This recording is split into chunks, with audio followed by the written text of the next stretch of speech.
आइए अब आपको लेकर चलते हैं चरखी दादरी, जहां पर हरियाणा के मुख्यमंत्री मनोहर लाल संबोधित कर रहे हैं। विशेषता है ऊंचे से ऊंचा बढ़िया खेल खेलता हुआ खिलाता हुआ हमारा ऊंट है।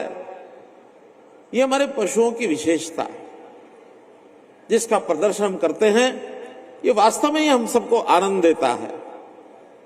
और जो किसान अपने इन पशुओं के प्रदर्शन को यहां दिखा करके अच्छा प्रदर्शन होने पर इनाम पाता है, उसका मन तो गदगद हो जाता है। भाइयों बहनों, इन पशुओं की महत्ता अपने देश में बहुत अधिक होती है।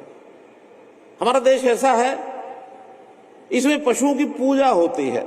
दुनिया का कोई देश पशुओं की पूजा नहीं करता है। हमारे यहां तो देवी देवताओं के वाहन ये पशु होते हैं। गाय को हमने मां माना है, माता का स्थान दिया है। गौ माता के प्रति कितनी हमारी श्रद्धा है। ये गौ हमारी आजीविका का साधन तो होता ही है,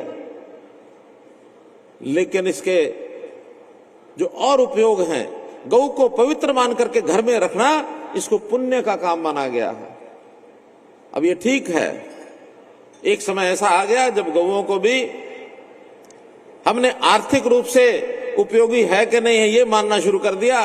पहले गाय के बैल होते थे, खेती में काम आते थे, लेकिन जब से ये ट्रैक्टर आ गए, मशीनें आ गई, हमने बैलों को छोड़ दिया और ये मान लिया अब गौ शायद हमारे काम की नहीं रही। ऐसा मन का विचार जो बन गया, ये कोई अच्छा विचार नहीं है। तब भी हमें अपने गौ पालन के काम को ये जारी रखना चाहिए। अधिक से अधिक गाय बढ़िया से बढ़िया गाय, उसकी सेवा का भाव ये मन में रहना चाहिए। परिवारों में हम बड़ी हमारी बुजुर्ग माताएं, नानी दादी, हमने देखा होगा खाना खाने से पहले गौ ग्रास निकालती हैं, गाय की रोटी निकालती हैं पहले।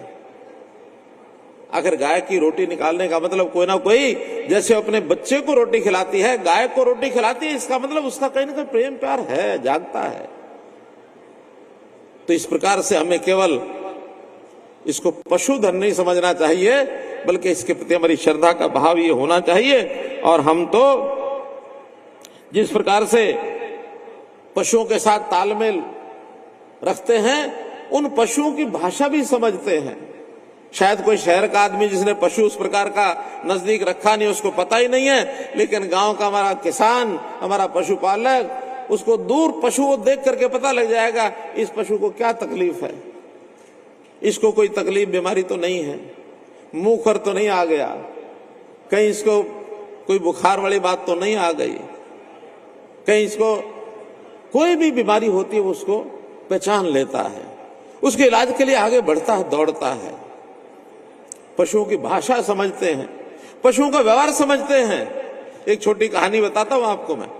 एक बार एक मास्टर जी स्कूल में एक बच्चे को पूछते हैं, सब बच्चे बैठे थे, सबको पूछा, अच्छा बताओ भाई, बाड़े में अगर 10 भेड़ें किसी एक पालक ने, भेड़ पालक ने बांध रखी हैं, तो अगर एक भेड़ उसमें से कूद करके, छलांग लगा करके, दीवार फांद के बाहर निकल गई, तो बताओ बाकी कितनी बची? तो बच्चे हिसाब किताब लगाने वाले सोचने लगे, भाई 10 में से 1 कम होगी तो 9 हो जाएगी, यही जवाब होगा। एक बच्चा बहुत ऊंचा, उसने हाथ खड़ा किया सबसे पहले, तो मास्टर ने उसी से पूछ लिया कि बता भाई, कहना जी एक भेड़ अगर कूद गई तो बाद में 1 भी नहीं बचेगी। ये क्या बात हुई? 10 थी, 1 जाएगी तो 9 तो बचेंगी।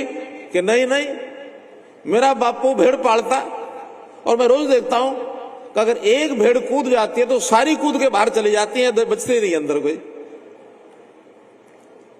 तो ये उसकी भाषा वो जानता है, पशुओं का व्यवहार क्या वो जानते हैं। हम लोगों को इस पशुपालन के काम में आजीविका तो है ही, ऐसा नहीं कि नहीं है। हमें इसका दूध भी प्राप्त होता है।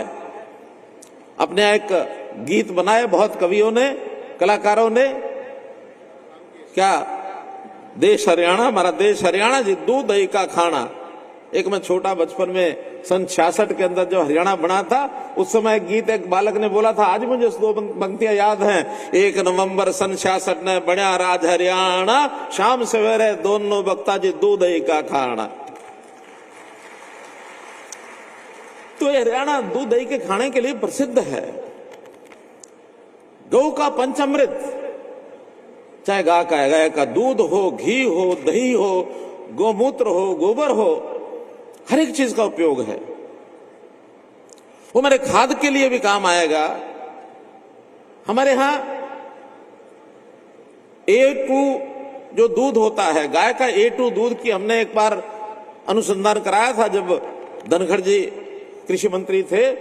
उसके लिए अलग से ऐसी देसी गाय जो A2 दूध देती है, उसका जब ब्रांडिंग की प्रचलन किया तो उसकी मांग बहुत बढ़ गई। कहते हैं A2 का दूध अगर पिएंगे आंखों की रोशनी बढ़ेगी, कैंसर खत्म हो जाएगा, शरीर की 100 बीमारियां ठीक होती हैं। औषधि का काम करता है दूध। गोमूत्र से कितनी दवाइयां बनती हैं। आज विज्ञान ने भी सिद्ध कर दिया कि गोमूत्र दवाइयों के लिए बहुत उपयोगी है, आयुर्वेद दवाइयों के। गोबर तो एंटीबैक्टीरिया। आखिर गोबर से हम अपने घर के चौके लीपते थे, दीवारें लीपते थे। क्यों लीपते थे? इसलिए कि मच्छर मक्खी नहीं आएगा, एंटीबायोटिक्स का काम करते रहे। आजकल तो गमले बनने लगे, बर्तन बनने लगे, बहुत तरह की यानी पेस्ट बनने लग गई, पेंट बनने लग गए। गोमूत्र के माध्यम से बहुत चीजें, हमारे पंचकुला के अंदर एक अनुसंधान केंद्र खोला गया है पशुपालन का, उन्होंने ये सारा प्रयोग उसमें करना शुरू किया है। तो मेरा तो यही कहना है कि ऐसे अवसरों पर हमको अपने गौवंश को ठीक से संभालना है। आज गौवंश कम होता जा रहा है, इसकी सुरक्षा के लिए सरकार ने भी कानून बनाया है। गोवंश, गो संवर्धन, गो हत्या करेगा, गो रक्षा, गो संवर्धन के नाते एक्ट बनाकर जो गो हत्या करेगा उसके खिलाफ कार्रवाई 10 साल तक की सजा, ये हमने कानून बनाया है। ये कानून बनाया, लाखों रुपए जुर्माना करने का प्रावधान बनाया। अब गौ पालन के नाते से घरों में गौ पालनी थोड़ी कम हुई तो गौशालाओं का हमारे समाज में बड़ा प्रचलन है।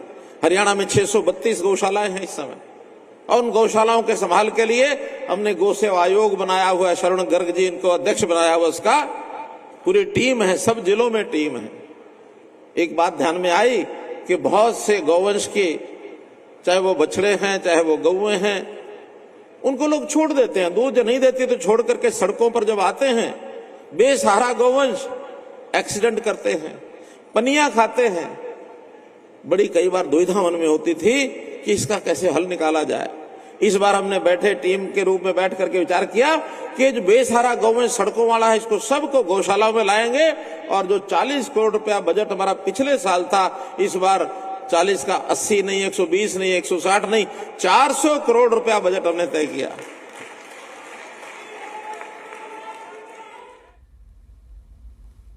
तो चरखी दादरी में आप सुन रहे थे मुख्यमंत्री मनोहर लाल को, जो कि पशुधन मेले में संबोधित कर रहे हैं, बता रहे हैं कि कैसे हरियाणा दूध उत्पादन के क्षेत्र में नंबर 1 है और कैसे हरियाणा में पशुओं को धन माना जाता है।